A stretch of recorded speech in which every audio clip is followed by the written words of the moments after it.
Are you being overcharged by your mechanic? We have all wondered this at some point. A lot of jobs mechanics love to overcharge for. And there's a reason for this, and it's tied to a long-standing loophole in the industry, which I will get into later. But a few of these jobs are really easy to do yourself, and they can be done with basic tools. So in today's video, I'm going to show you 5 DIY repairs that you can do yourself that mechanics would charge you hundreds of dollars for if you let them. I'm even going to demonstrate them to you using these 2 vehicles to prove how easy they can be. The first job mechanics will overcharge you for is actually super common, and that is your spark plugs and your ignition coils. The reason I group these together is because they're very closely connected, they're actually attached to one another, and it's essentially the same job to remove them. To get a coil replaced at the mechanic's probably going to cost you about 140 bucks. And if that mechanic says, well, you need to do all 6 on your 6-cylinder motor, well, that's like $900. You can go out and get a high quality ignition coil online for 35 bucks. Or if you're in a real emergency, you could probably get it locally for 60. And then you only have to do the coils that are actually bad instead of doing all of them. And you can get a spark plug for $8. So if you're doing a 6-cylinder motor, it's like 50 bucks. Do it yourself. Well, how do you know which ignition coil needs replacing? You need a code reader. And I always like to remind people, if you don't have your own code reader, you can go to an auto parts store that offers free code reading, and it will tell you which cylinder is misfiring and which coil you need to replace yourself. They're right on top of the engine, and you may have an engine cover of some kind. That comes off easy. All it is, an electrical plug. I use my screwdriver to help me pop them off. They're often a 10 millimeter, but it's going to be a small socket holding the coil in place. The coil slides right out. That's it. If I need to replace it, I put a new one in the same way I took this one out, and I'm done. Now, if you want to do your spark plugs at the same time, you just need a spark plug socket that fits and an extension. And you're going to go right down that hole that the coil was in. On 4 cylinders and a lot of 6 cylinders like this one, the plugs and coils are really easily accessible right on top of the engine. Now, on some 6 cylinders or more, you can get one bank of plugs and coils that are harder to get to. They may take a little more time, maybe some extra tools. But for the most part, this is a DIY fix. So the second job I want to talk about is getting your oxygen sensor replaced. Now, oxygen sensors are a common cause for check engine lights, and a mechanic is going to charge you anywhere between $200 to $500 to replace one. Now, replacing an oxygen sensor has varying levels of difficulty depending on the car, but most of them are incredibly easy. And you can get an oxygen sensor, good quality one, online for like 60 bucks. Now this brings up something that I talked about at the beginning of the video. So how do auto shops come up with their prices?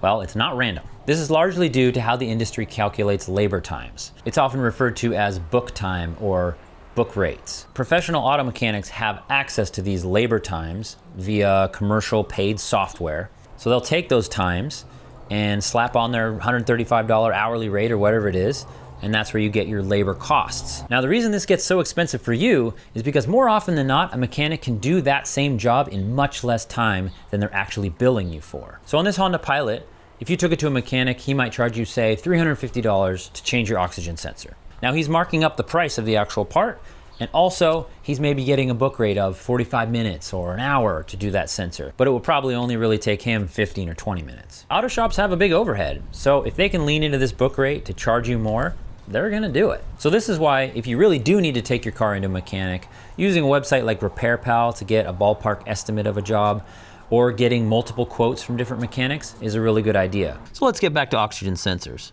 Now, they're gonna be on your exhaust system. You'll have some that are more easily accessible underneath the car, like this one here, and others are more easily accessible up top, like this one is.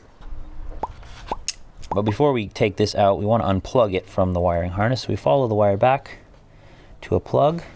Now, oftentimes you can just get a normal wrench onto an oxygen sensor and take it out, but if you've got a really sticky one or it's in a difficult to reach position, they do make sockets designed specifically for this that enable the wire to pass out the side, and you get a really good fit that way. They can be a little bit sticky, so you might want to use a 1/2-inch drive wrench to really get some leverage, but pretty easy overall. Hey, if you're liking this content, make sure you subscribe to the channel. You won't regret it. Now, if you're interested in finding out more how to find and diagnose oxygen sensors, we have a great video that we made that you can check out right here. One of the biggest money savers I've seen is doing your own transmission fluid changes. If you go to a shop, probably gonna charge you a few $100s at least to change the fluid in your transmission. Whereas you could do it yourself for like 70, 80 bucks worth of transmission fluid. The tools required for this job are going to depend on the model. A lot of the fittings for drain and fill plugs are going to be just bolts. Some of them are going to be a 3/8 ratchet fitting. Some of them will be actually like an Allen key fitting. So it just depends on your car. Changing your transmission fluid, every car is going to be set up a little bit different, but they're all going to have 3 basic steps involved.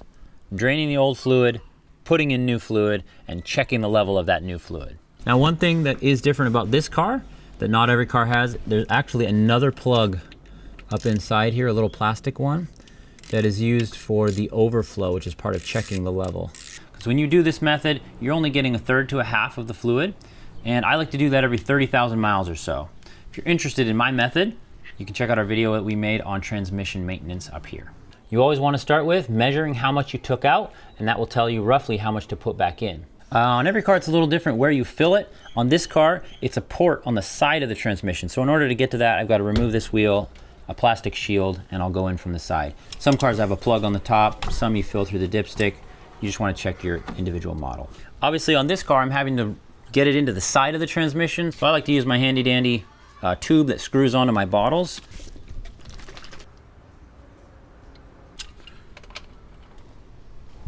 So now that the fresh fluid is in there, I'm going to start up the car.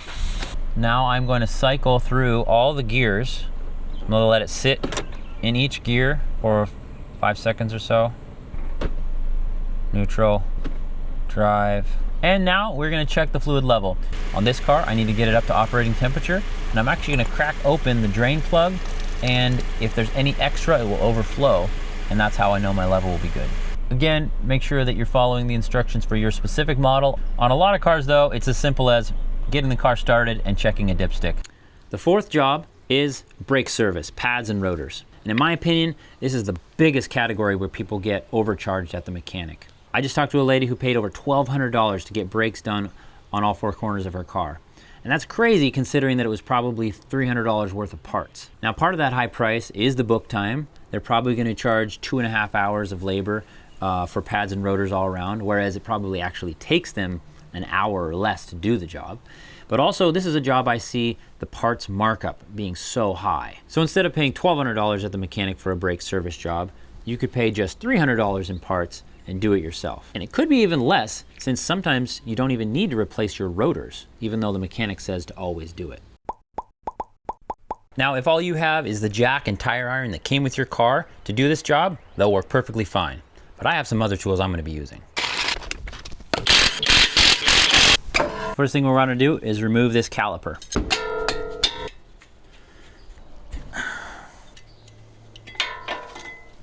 So at this point I need to recompress the caliper pistons back in so that the new thicker brake pads would fit. So a little trick I like to do with that is I use one of the old pads, put it back on the inside, and then I stick a screwdriver in the back of the caliper and just grab the rotor and I start levering out. And you can see how they're flushed out. At this point, if all you were doing is replacing brake pads, you'd install your new pads and put everything back together. But I'm going to show you how to do a complete brake service, which would include replacing the rotors as well. So we're going to fully disconnect the caliper. It's a good idea to somehow hang it from like the shock. So you can see at this point the rotor is loose, but we can't get it out because this bracket is in the way. I'll put a wrench on it and I like to get the hammer involved.